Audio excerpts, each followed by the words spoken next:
Hello students, कैसे हैं आप लोग। आज वेव ऑप्टिक्स के फोर्थ लेक्चर में मैं आपको constructive interference and destructive interference की कंडीशन बताऊंगा। और इससे पहले मैं शुरू करूं, मैं अपने पिछले लेक्चर के बारे में थोड़ा सा डिस्कस करूंगा जहां पर मैंने कंस्ट्रक्टिव और डिस्ट्रक्टिव इंटरफेरेंस की बात की थी। कंस्ट्रक्टिव इंटरफेरेंस और डिस्ट्रक्टिव इंटरफेरेंस क्या थे, आपने देखा था यंग्स एक्सपेरिमेंट से कि कुछ पॉइंट्स जहां पर ब्राइट फ्रिंज बन रही थी और कुछ अल्टरनेट पॉइंट्स जहां पर डार्क फ्रिंज बन रही थी। क्यों बन रही थी? Because of constructive and destructive interference.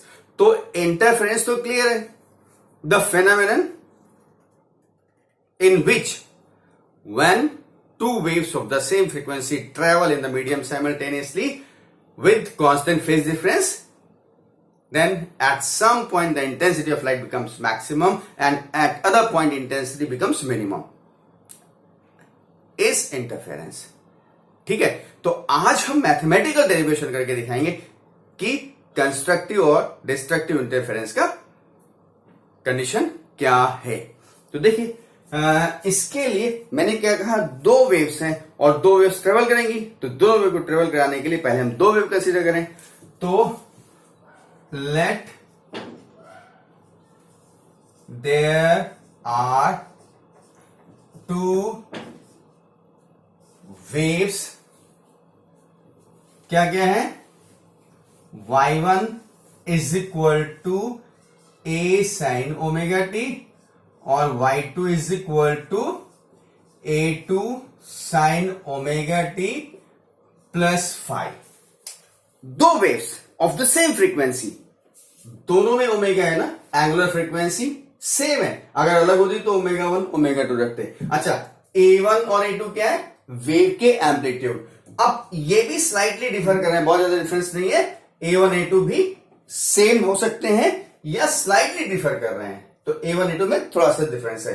अच्छा, y2 में मैंने ओमेगा टी प्लस 5 कह दिया है। इसका मतलब दोनों वेव में जो फेज डिफरेंस है that is your 5।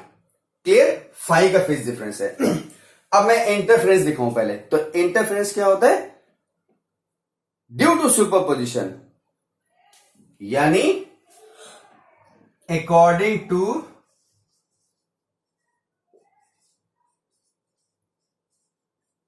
Principle of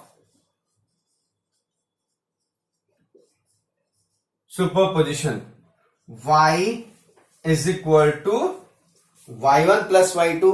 yes, y is equal to y1 यानी a1 sine omega t plus a2 sine omega t plus 5।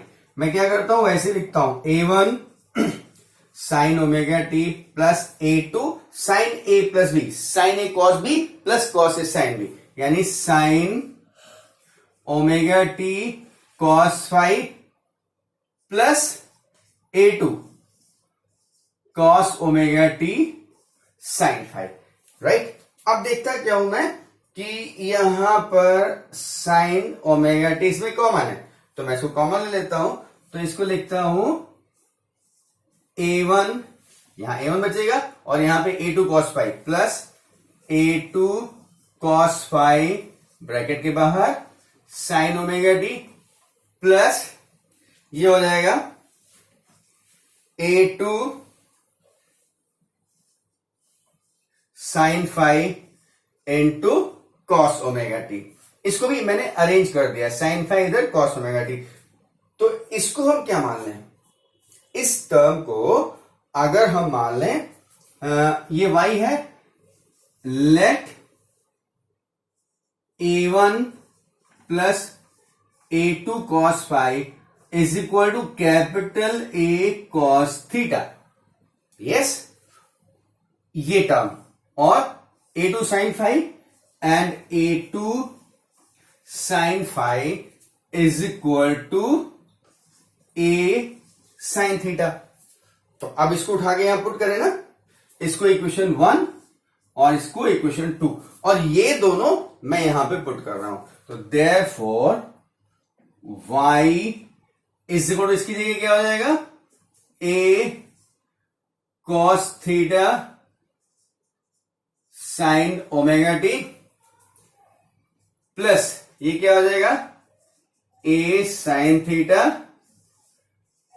Cos omega t, यानी इसको क्या लिख सकते हैं a sine omega t cos theta plus cos omega t sine theta, यानी ये हो जाएगा a sine omega t plus theta y is equal to sine omega t plus theta कैसे हुआ साइन ए प्लस बी, यानी sign A cos B plus cos A sine B, ये क्या होगा sign omega t cos theta plus cos omega t sine theta, right. इसको हम मान लेते हैं equation number 3।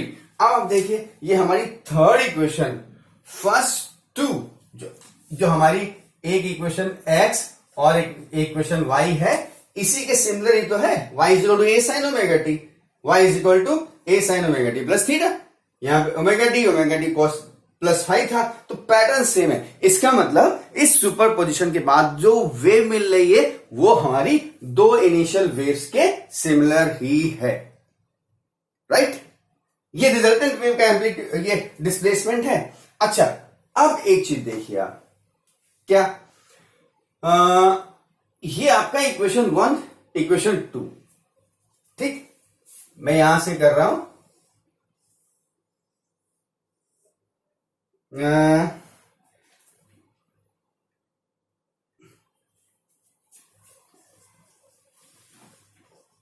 Squaring and adding equation 1 and 2। ये 1 और 2 स्क्वायर और ऐड करें, तो मैं इसको पहले करता हूं, ठीक, क्या हो जाएगा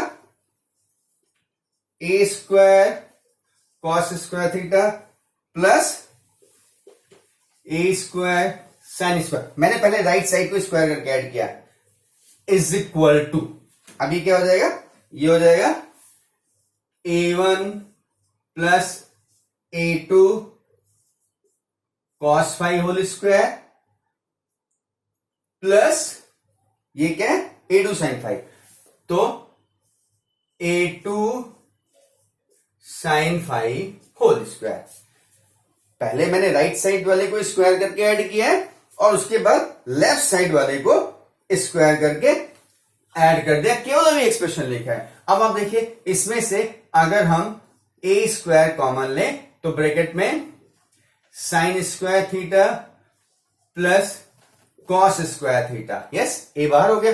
अब इसको ओपन करते हैं, ए ये हो जाएगा ए, ये हो जाएगा बी, तो ए प्लस बी का होल स्क्वायर क्या होता है a square plus b square plus 2ab, करता हूं उसको, तो ये क्या हो जाएगा a1 square plus a2 square cos square 5 plus 2a1 a2 cos 5, a1 square plus a2 square cos square 5 plus 2a1 a2 cos 5 और प्लस ये हो जाएगा a2 स्क्वायर साइन स्क्वायर 5।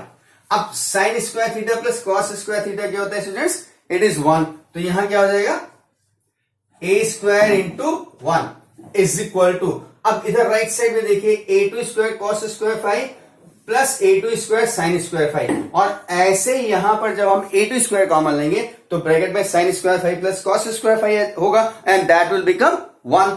तो इसको क्या कर सकते हैं, ये हमारा हुआ a1 स्क्वायर प्लस इस और इसकी जगह क्या आ जाएगा a2 स्क्वायर, क्योंकि a2 स्क्वायर जब कॉमन लेंगे तो sine square plus cos 5 square and that will be 1, और प्लस 2a1 a2 कॉस 5, और यानी क्या हुआ a square is equal to a1 square plus a2 square plus 2a1 a2 cos 5।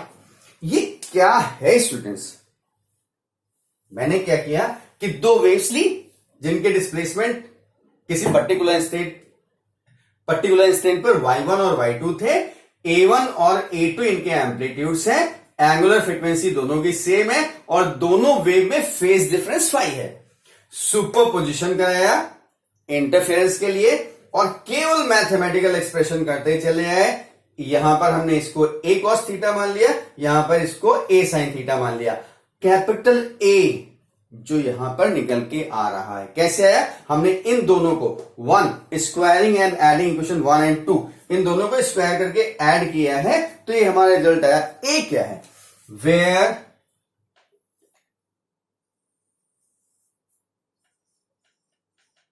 A is amplitude of resultant wave. A1 A2 क्या थे? A1 और A2 थे amplitude इस वेव और इस वेव के रेस्पेक्टिवली, और कैपिटल ए क्या है? इन दोनों के सुपरपोजिशन के बाद, यानी इंटरफेरेंस की घटना के बाद, सुपरपोजिशन के बाद जो रिजल्टेंट वेव मिल रही उसका एम्पलीट्यूड क्या है? ये, राइट? ठीक है। अब इसको आप एक काम करिए, देखिए आपको मालूम है कि इंटेंसिटी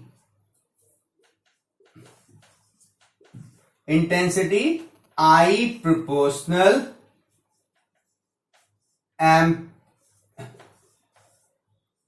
एम्पलीट्यूड ए स्क्वायर, इसको मैं नीचे लिख दे रहा हूं, I प्रोपोर्शनल ए स्क्वायर।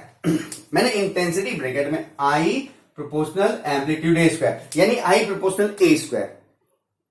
तो इसका मतलब क्या होता है? Therefore I is equal to K A square, constant लगा करके, और ये क्या है? A square. तो ये एम्पलीट्यूड का एक्सप्रेशन है, इसको इंटेंसिटी के फॉर्म में कैसे लिखेंगे? तो हम लिख सकते हैं therefore I is equal to K A1 square plus A2 square plus 2A1 A2 cos phi, और जब इसको ओपन करेंगे तो I is equal to K A1 square plus के A2 square plus 2 under root के A1 अंडर रूट के A2 and cos phi. देखिए students, ये हमने रिजल्टेंट एम्पलीट्यूड फाइंड किया, और इसकी हेल्प से, क्योंकि मुझे मालूम है कि इंटेंसिटी एम्पलीट्यूड के स्क्वायर के प्रोपोर्शनल होती है, तो हमने इंटेंसिटी इस सुपरपोजिशन के बाद जो वेव मिल रही है उसकी इंटेंसिटी का एक्सप्रेशन ये फाइंड कर लिया। स्टूडेंट्स, इसमें कोई डाउट हो तो आप बताइएगा। यहां पूरा मैथमेटिक्स है। स्टार्टिंग क्या है? इंटरफेरेंस आपको मालूम है कि सुपरपोजिशन दो वेव का होता है, और उनके सुपरपोजिशन के बाद एक नई वेव मिलती है जिसमें किन्हीं पॉइंट्स पर इंटेंसिटी लाइट की मिनिमम, कहीं पर मैक्सिमम होती है। जहां मैक्सिमम वहां आपका कंस्ट्रक्टिव इंटरफेरेंस, जहां मिनिमम वहां डिस्ट्रक्टिव इंटरफेरेंस। तो अब मैथमेटिकल फॉर्म करके अभी हमने इंटेंसिटी, जो रिजल्टेंट की इंटेंसिटी आ रही है, मैंने उस एक्सप्रेशन को डेराइव किया है, राइट? अब आप एक काम करिए स्टूडेंट्स, आप इसको इधर से शुरू करिए और यहां तक पूरा कॉपी कर लीजिए। वीडियो को पॉज करिए, कॉपी करिए, इसके बाद मैं आगे की बात करता हूं, right?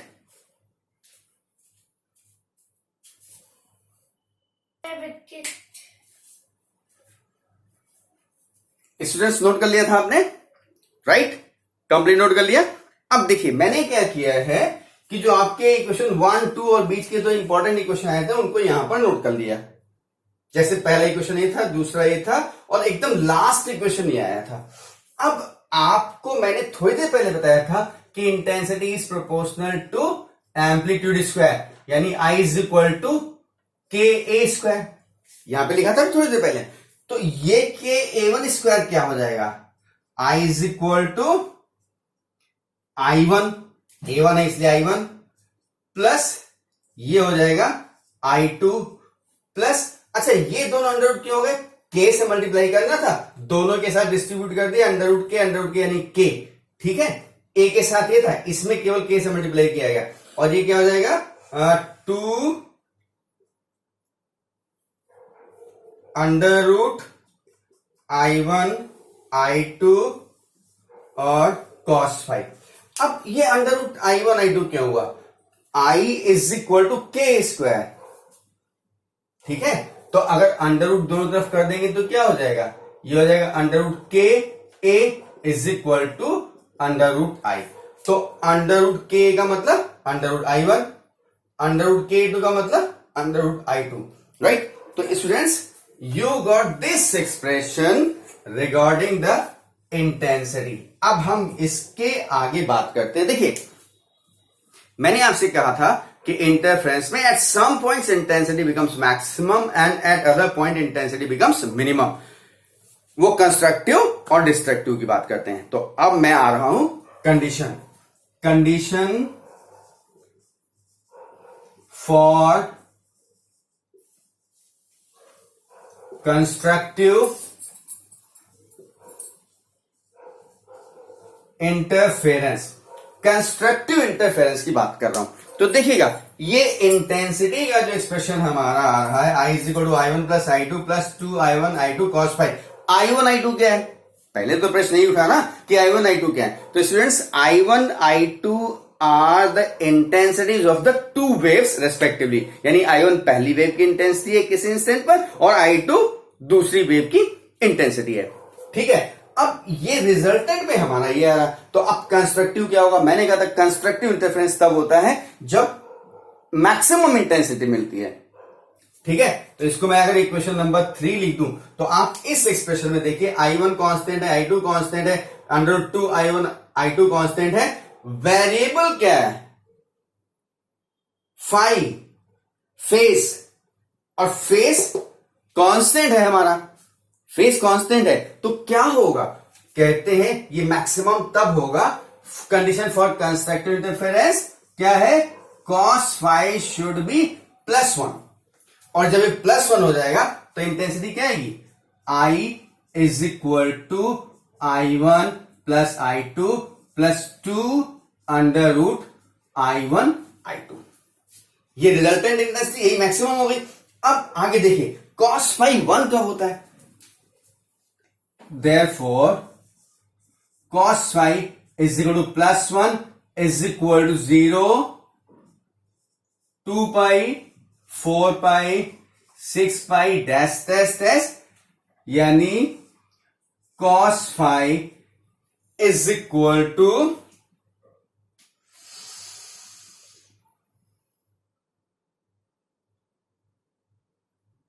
cos phi is equal to this। इसका मतलब phi is equal to 0, 2 pi, 4 pi, 6 pi dash dash dash. और इसका मतलब क्या हो गया? In general phi is equal to 2n pi. Phi is equal to 2n pi, where n is equal to 0, 1, 2, 3 dash dash dash. जब हम 0 रखेंगे तो ये 0 हो जाएगा, 1 रखेंगे 2 पाई, 2 रखेंगे 4 पाई।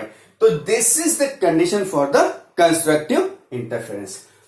बात समझ में आ गया? इसका मतलब ये हुआ कि कंस्ट्रक्टिव इंटरफेरेंस के लिए दो वेव्स के बीच में फेस डिफरेंस 2n पाई का होना चाहिए, जहां n 0, 1, 2, 3 डैश डैश डैश है, राइट। अब हम क्या कहते हैं? नेक्स्ट है ये condition for constructive interference.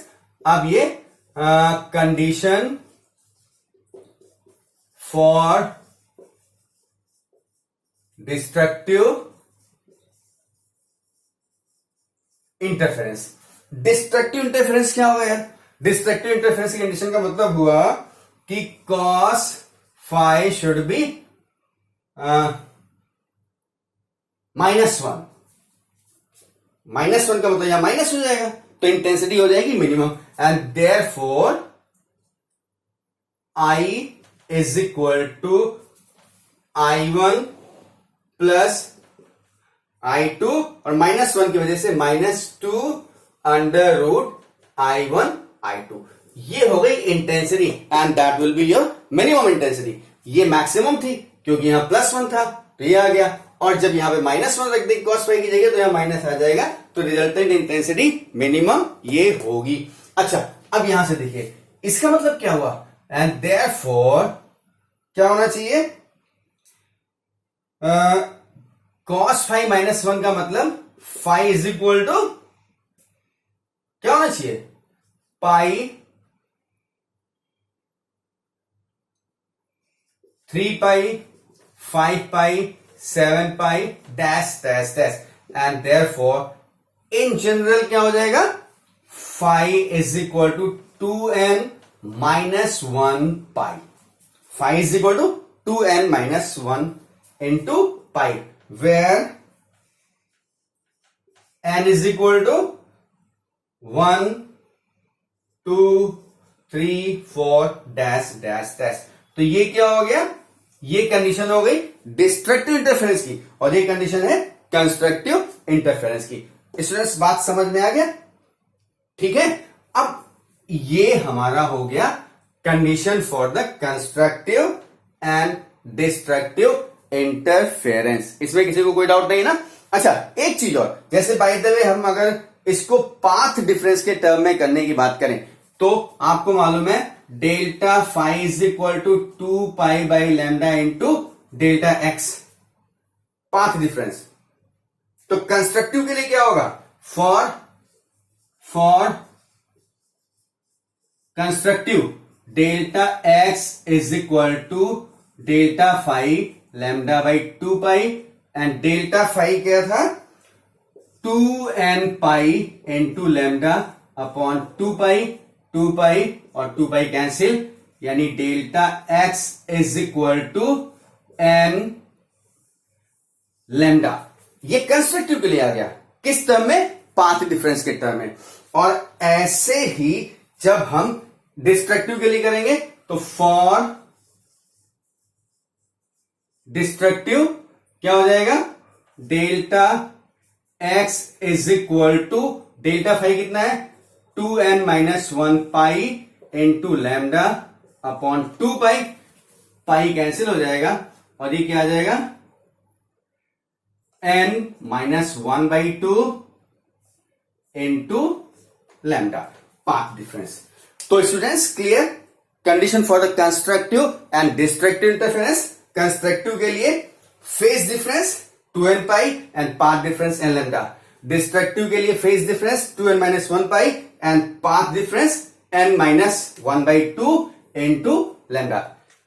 Right students, आपका क्या काम है, वीडियो को पॉज करिए और पूरा नोट करिए. आज का टॉपिक मेरा यहीं पे खत्म. Thank you, God bless you. Video pause करके नोट कर लीजिए.